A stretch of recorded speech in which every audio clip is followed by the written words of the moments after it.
제가 전에 학생들에게 소요리 문답을 가르친 적이 있었습니다. 소요리 문답 1조에 보면 사람의 제일 되는 목적이 뭐냐? 이렇게 질문을 하고 그것은 하나님을 영화롭게 하고 영원토록 그분을 즐거워하는 것이다. 이렇게 나와 있습니다. 인생의 존재 목적이 뭐냐? 좋은 대학 가서 좋은 직장 잡고 돈 잘 벌고 유명해지는 거, 그게 인생의 궁극적인 목적이 아니고 하나님을 영화롭게 하는 것, 이것이 우리 인생의 진정한 존재 목적이라고 그렇게 가르치고 나서 느낀 게 뭐냐고 물었습니다. 아니, 아이들이 대답은 다 다르지만 몇몇 아이들이 하는 말이 하나님 좀 치사해요. 우리 보고 하나님 영광만 돌리는 도구가 되라는 겁니까? 이렇게 질문을 하는 거예요. 옆에 있던 속 없는 애들이 우리는 기쁨 줘야 기쁨 줘. 그러면서 킥킥 웃는 겁니다. 요즘 애들이 이렇습니다, 여러분. 뭔가를 잘 설명해 주지 않으면 아이들이 하나님에 대하여 크게 오해를 하겠다, 그런 생각이 들어서 이렇게 말을 했습니다. 얘들아, 우리가 하나님께 영광을 돌리면 하나님만 신나고 우리는 하나님께 영광 돌리는 불행한 로봇가 되라는 말이 아니다. 사람은 하나님께 영광 돌릴 때 가장 행복하게 돼 있단다. 왜냐하면 우리가 흙과 하나님의 형상으로 만들어진 존재거든. 그런데 하나님을 찬양할 때 우리에게 있는 하나님의 형상이 회복되는 거다. 하나님의 형상이 회복되면 우리 영혼이 사는 거고, 우리 영혼이 살면 모든 것이 다 회복되는 거야. 이런 말을 해 주었습니다. 여러분, 인간은 영광스러운 존재입니다. 그래서 우리 모두의 마음속에는 영광에 대한 갈망이 있어요.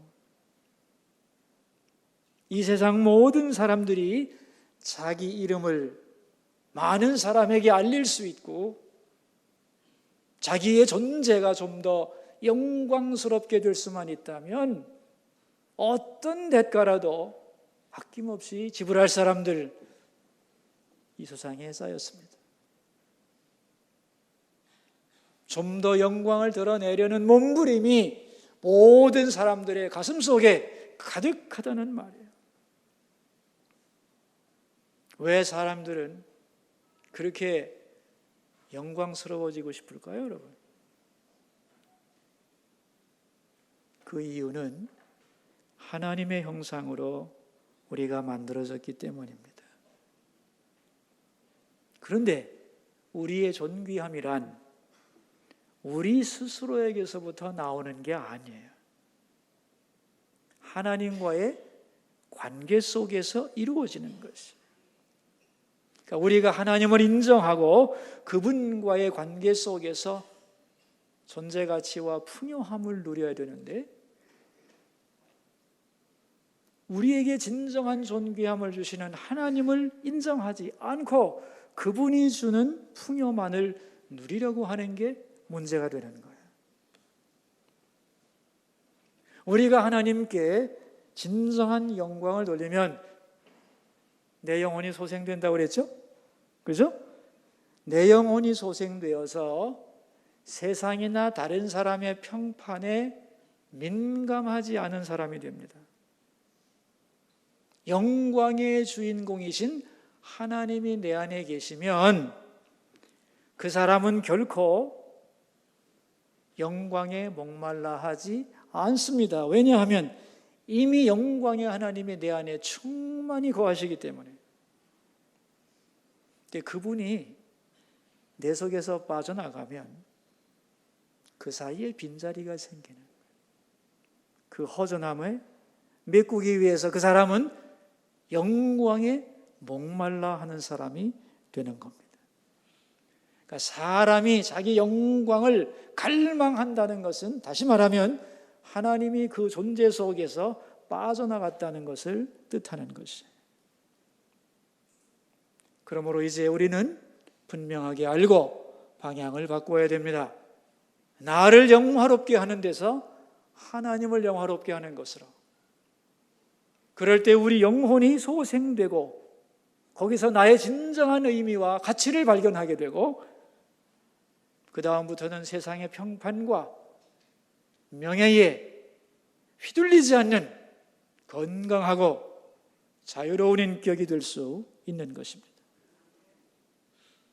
오늘 본문에는 영광의 공식이 나옵니다. 영광의 공식이 뭘까요? 32절을 함께 읽도록 하겠습니다. 만일 하나님이 그로 말미암아 영광을 받으셨으면 하나님도 자기로 말미암아 그에게 영광을 주시리니 곧 주시리라 그랬어요. 여러분, 인생을 살다 보면 하나님이 우리에게 영광을 주실 때가 있어요. 근데 그건 내 영광이 아닙니다. 그 영광을 하나님께 올려드려야 돼요. 그래서 하나님이 영광 받으시고 그 다음에 우리에게 주시는 영광이 있어요. 그게 진짜 나의 영광이에요. 이게 영광의 공식입니다. 그렇다면 영광이란 뭐냐? 그 영광의 본질에 대한 설명이 31절에 나옵니다. 함께 읽겠습니다. 그가 나간 후에 예수께서 이르시되 지금 인자가 영광을 받았고 하나님도 인자로 말미암아 영광을 받으셨도다. 그가 나간 후에 그랬어요. 여기서 그가 누구냐? 가룟 유다입니다. 가룟 유다. 누구라고요? 가룟 유다. 예수님은 최후의 만찬석상에서 가룟 유다에게 기회를 주십니다. 돌아오라고, 다시 주님의 제자로 돌아오라고 끝까지 사랑하고 기회를 줍니다. 그런데 가룟 유다는 끝까지 욕심을 버리지 않고 마침내 예수님을 팔기 위해 그 자리를 박차고 일어서 나갑니다. 그걸 보면서 하신 말씀이 오늘 본문입니다. 인자가 영광을 얻었다 그랬어요. 여기서 말하는 영광이란 우리가 좋아하는 건강해지고 높아지고 세상이 명예롭게 생각하는 그런 영광이 아닌 거죠. 이제 내가 십자가를 지게 되었다는 거예요. 예수님이 말씀하는 영광의 본질은 십자가입니다. 그럼 여러분, 왜 십자가가 영광일까요? 예수님에게 있어서 십자가가 영광인 이유는 뭘까요? 하나님이 맡기신 일이기 때문이에요. 예수님은 하나님 아버지께서 당신에게 맡기신 일은 아무리 힘들더라도 그것을 영광으로 받았습니다. 그러한 마음과 태도가 하나님을 영광스럽게 하는 것입니다. 그러니까 십자가를 영광으로 받고 그것을 잘 감당하심을 통해서 하나님 아버지가 어떤 분인가를 드러낸 거죠. 제가 하나 묻겠습니다, 여러분. 하나님의 가장 큰 영광은 뭘까요? 하나님의 가장 위대한 영광은 뭘까요? 천지를 창조하신 그 위대한 솜씨와 지혜, 놀라운 거죠. 그거 영광스러운 거죠.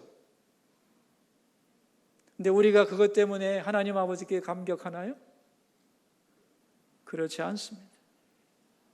우리가 하나님 아버지께 감격하는 것은 그러한 하나님임에도 불구하고 우리에게 아들까지 주시고 우리를 위해 희생하신 사랑 때문입니다. 십자가 때문에 우리는 하나님의 사랑을 알게 되고 그 사랑에 감격한 하나님의 백성이 되는 거죠. 그러니까 십자가는 인간을 향한 하나님의 마음이죠. 그런데 예수님이 이것을 가장 잘 드러낸 거죠. 그래서 예수님의 십자가를 통하여 하나님은 영광을 받은 것입니다. 아멘이죠? 그렇다면 이제 하나님의 영광을 받으셨으니 하나님은 어떻게 하셨느냐? 예수님께 영광을 주죠. 그래서 부활의 영광을 주시고, 그리고 하늘과 땅의 모든 권세를 주시고, 모든 무릎을 그 앞에 꿇게 하는 영광으로 덧입히시는 거죠. 이게 영광의 공식이라는 거예요. 저는 최근에 말이죠, 이런 말을 많이 들었습니다. 목사님, 힘드시지요? 교회 건축하시느라고 얼마나 수고가 많습니까? 내외적으로 많이 들었어요. 제가 그런 말 들을 때마다 진심으로 이렇게 말했습니다. 아닙니다. 저는 한 일이 사실 별로 없습니다. 하나님이 큰 은혜를 베푸시고 수서교회 성도님들이 정말 잘 충성하시기 때문에 감당이 잘 되고 있습니다. 그런 얘기를 많이 했어요. 그리고 나서 저 자신에게 묻습니다. 정말 나는 아무 일도 안 한 걸까?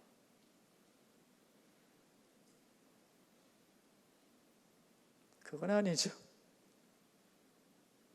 저는 저로서 최선을 다했습니다. 그러나 이 모든 것이 우리의 노력으로 된 것일까요? 하나님의 도우심이 없이 가능했겠습니까? 우리는 하나님이 맡겨주신 일을 영광으로 알고 최선을 다해야 합니다. 아멘이죠? 그러나 그 최선이 최고의 열매를 보장하는 것은 아닙니다. 하나님의 은혜가 있기에 가능한 줄로 믿습니다. 여러분, 농부가 수고하지요? 씨 뿌리고 김 메고 땀 흘려 노력합니다.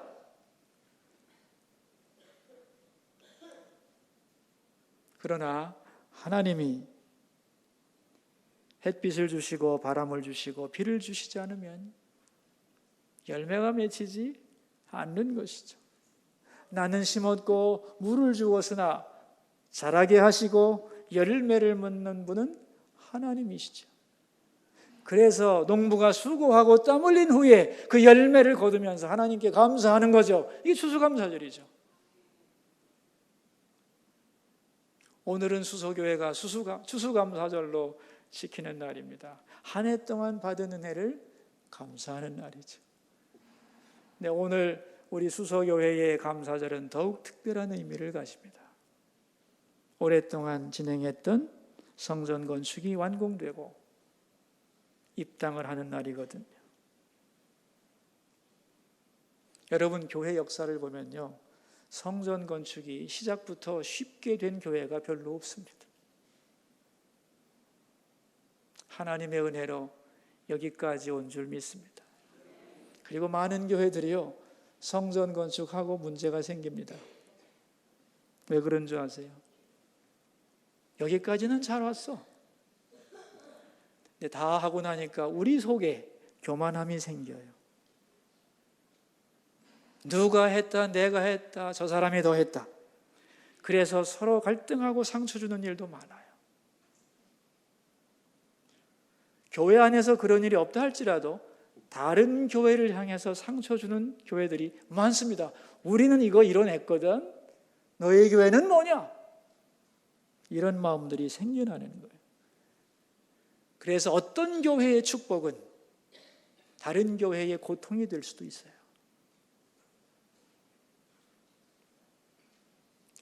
어떤 개척교회 목사님이 이런 고백을 해서 많은 목사님들이 심각한 반성을 한 적이 있습니다. 뭐라고 그랬냐면, 요즘 우리나라의 모든 모든 교회들이 이단 때문에 고민이 많은데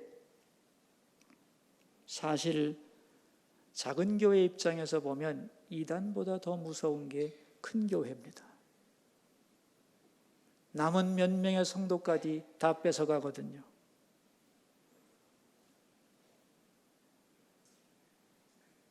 여러분, 저는 수서교회 모든 성도님들이 정말로 수고했다는 것을 압니다. 그러나 영광을 우리가 받으면 안 되는 것입니다. 이 영광은 다 주님께 올려드려야 되는 것입니다. 그렇다고 해서 당신이 한 게 뭐야? 이러면 안 되죠. 수고 많이 한 거예요. 그걸 인정해 줘야 돼요. 그러나 그 말을 들은 사람들은 나는 한 것이 없습니다. 주님이 주신 것을 영광스러운 마음으로 감당했을 뿐입니다. 영광은 주님 홀로 받으시옵소서. 이래야 된다는 거죠. 어떤 의미에서 진정으로 수고하지 않은 사람은 주님 제가 한 일이 없습니다, 이 말할 자격도 없는 거예요. 왜냐하면 아무것도 안 한 줄을 자타가 다 아는데요. 저는 한 일이 없습니다라는 말은 최선을 다한 자가 주님 앞에서 신앙 고백으로 하는 말이에요.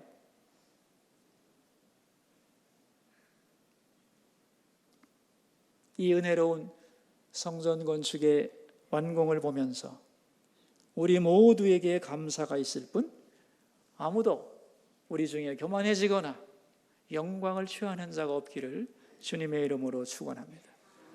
그럼 우리는 이제 무엇을 해야 되느냐는 거죠. 그게 34절과 35절입니다. 읽겠습니다.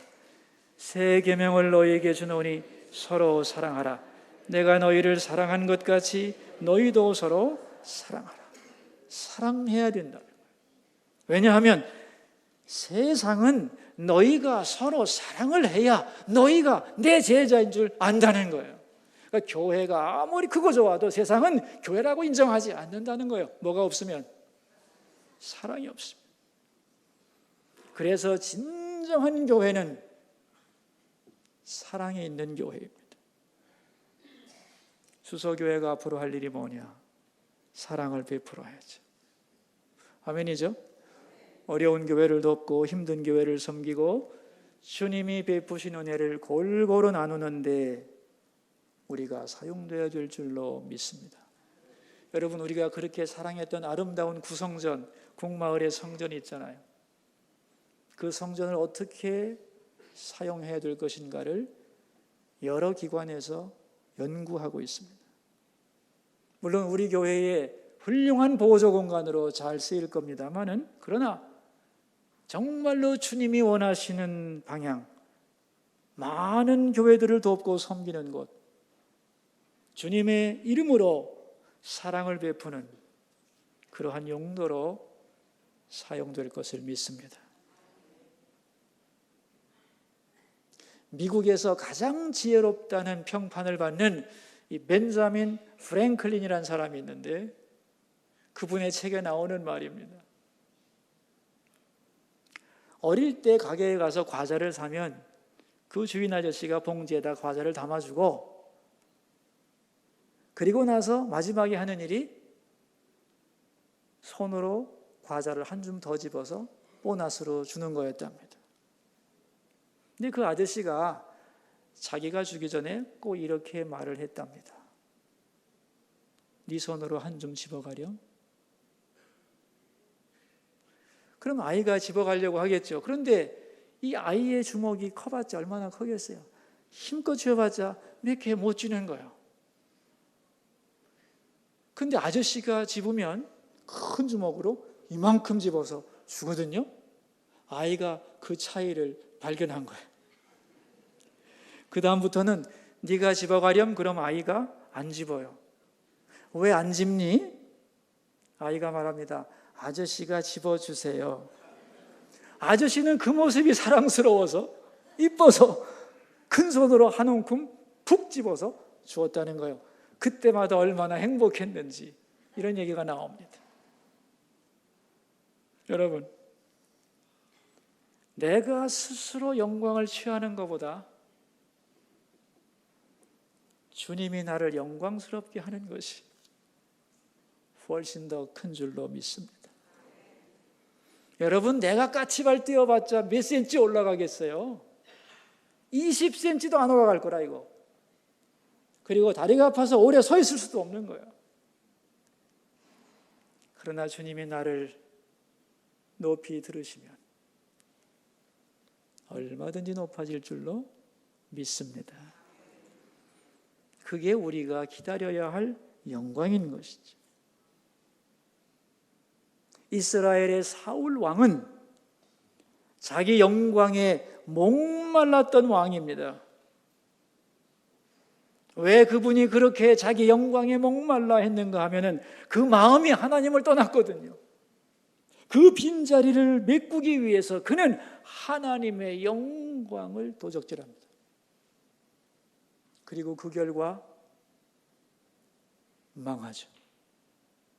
다윗이 그것을 보았습니다.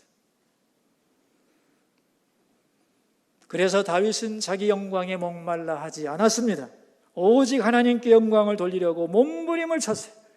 그런데 하나님이 그를 높여주셨어요.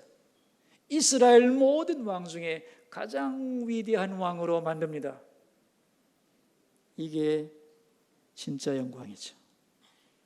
하나님이 주시는 영광인 것입니다.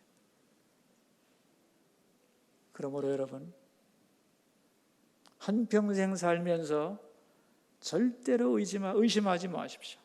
하나님께 영광 돌리면 난 뭐야? 그런 걱정하지 마시고 나는 끝까지 하나님께 영광 돌릴 거야.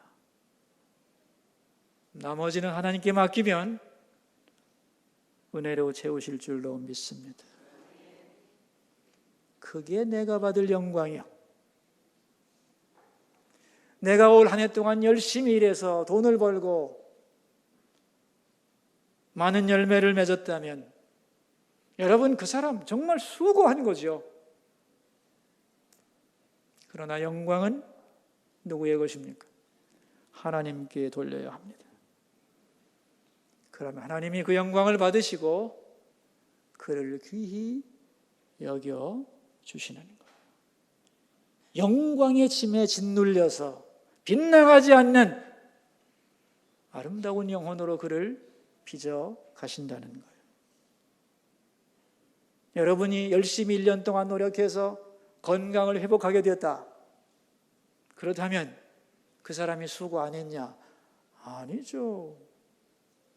수고하지 않고 열매 맺는 법이 없습니다, 여러분. 그러나 그 건강의 결과는 누구의 것입니까? 하나님의 것인 줄 믿습니다. 그러므로 이제 이 건강해진 몸을 가지고 뭐 할 거냐? 이 건강 유지하기 위해서 건강에 초점을 맞추고 그것만 위해 살아갈 거냐? No. 이제는 그 건강을 가지고 사랑을 베풀며 살아야지요. 아멘입니까? 그래서 이런 공식이 성립하는 거죠.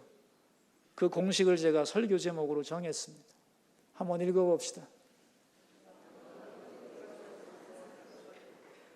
영광은 올리고 사랑은 베풀고 이것이 주님께 은혜 받은 사람이 해야 할 일이다. 그런 말이에요. 옛날에 임금님을 등에 태우고 다니는 당나귀 한 마리가 있었습니다. 임금님이 이 당나귀를 타고 순찰을 나가시면 백성들이 환호를 하고 달려와서 그 앞에서 절을 했어요. 이 당나귀는 임금님만이 타는 당나귀이기 때문에 아주 멋있게 장식을 했습니다.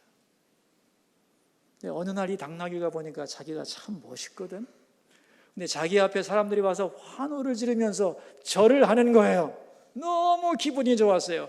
그래서 그 순간 등에 타고 있던 임금님을 땅에 내동댕이 쳤습니다. 왕이 없으면 모든 영광이 자기에게 올 줄로 착각하고 그러나 그 당나귀가 왕을 땅에 내리친 순간에 그 당나귀는 목이 잘립니다. 이솝우화에 나오는 얘기. 우리는 하나님의 은혜로 영광을 누립니다. 그러나 그 영광을 내 것이라 착각하면 우리 영혼은 죽는 겁니다. 아이고, 나는 뭐 영광도 없고 갈수록 나이 들어 병만 많아지고 감사할 일이라고는 전혀 없네. 이렇게 생각하는 분이 있을 수도 있죠. 나이가 들어가면서 몸은 약해지고 질병이 나를 엄습하고 삶의 희망이 없어질 때 샤르댕 신부가 드린 기도문이 있습니다. 제목은 나이를 느끼면서. 제가 읽어드리겠습니다. 몸에 하나둘 나이 먹은 흔적이 생길 때, 그리고 이 흔적들이 내 마음을 흔들어 놓을 때, 나를 조금씩 움츠러들게 하고 쇠약하게 하는 질병이 몸 안팎에서 생겨날 때, 나도 병들고 늙어간다는 사실을 문득 깨달으며 두려움 속에 빠져들 때, 그리고 무엇보다도 나를 만들어 왔던 알지 못하는 위대한 힘들의 손길 안에서 자신을 잃어가며 속수무책으로 당할 수밖에 없다는 것을 마침내 느낄 때,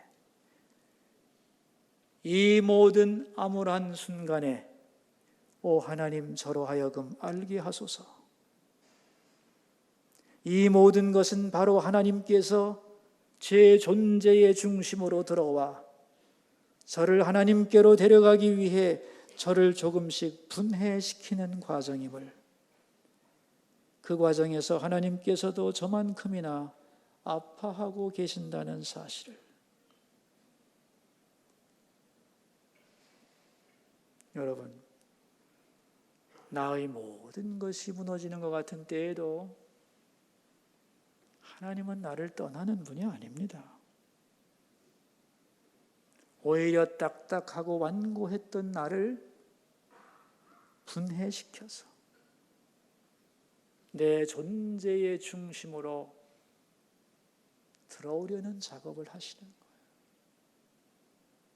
그래서 나를 하나님 나라로 인도해 가시기 위한 과정이라는 거예요. 그러한 순간도 하나님의 은혜 가운데 있는 순간임을 잊지 않게 해달라, 그런 말입니다.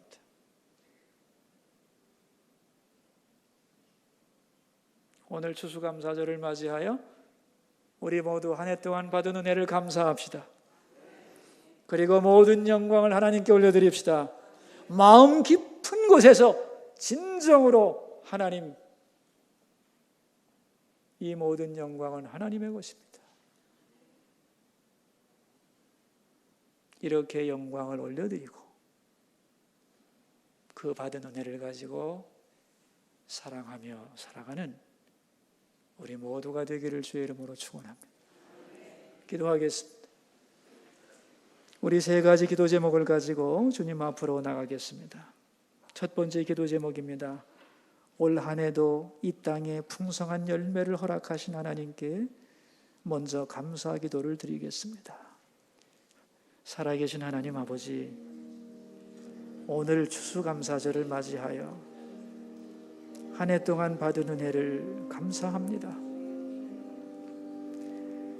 이 땅에 하나님께서 아름다운 열매를 가득 부어주사 모든 생명들이 살게 하신 그 위대하신 하나님의 솜씨를 감사합니다. 이 나라에 베푸신 은혜, 우리 교회에 베푸신 은혜, 우리 가정에 베푸신 은혜, 나 개인에게 베푸신 사랑, 한없이 많고 크고 놀라운 것을 고백합니다. 이 원인이 하나님이며 이 영광은 하나님의 것임을 고백합니다. 두 번째 기도 제목입니다. 영광은 올리고 사랑은 베풀며 살게 하소서. 기도하겠습니다. 하나님, 살아가며 경험하게 되는 영광, 이거는 내 노력의 결과이고 나만의 것이다 착각하지 않게 하소서. 하나님 없이 어찌 오늘이 있을 수 있겠습니까? 영광의 주인은 언제나 하나님임을 알게 해주시고, 하나님을 떠나서 그 빈자리에 나의 영광으로 채워 넣으려는 어리석고 비참한 인생 되지 않게 하시고, 영광의 주인공이신 하나님을 모시고 살며 그분께 영광 돌리며 그분이 귀하게 여기시는 그 은혜로 충만한 감사를 가지고 살아가는 주의 자녀들이 되게 하소서. 세 번째 기도 제목입니다. 성전 건축의 완공과 입당 예배를 감사드립시다. 기도하겠습니다. 하나님, 수서교회 새 성전 건축 오랫동안 진행되면서 눈동자같이 아끼시고 사랑으로 이끄셔서 이제 아름다운 완공을 보았습니다. 그리고 오늘 우리는 입당 예배를 드립니다. 수고한 성도들의 눈물과 기도와 정성과 헌신을 받아주소서. 그리고 다함없는 축복으로 채워주소서. 모든 영광은 주님의 것임을 고백하며 이제 우리는 더욱 사랑으로 베풀며 살도록 붙잡아 주옵소서.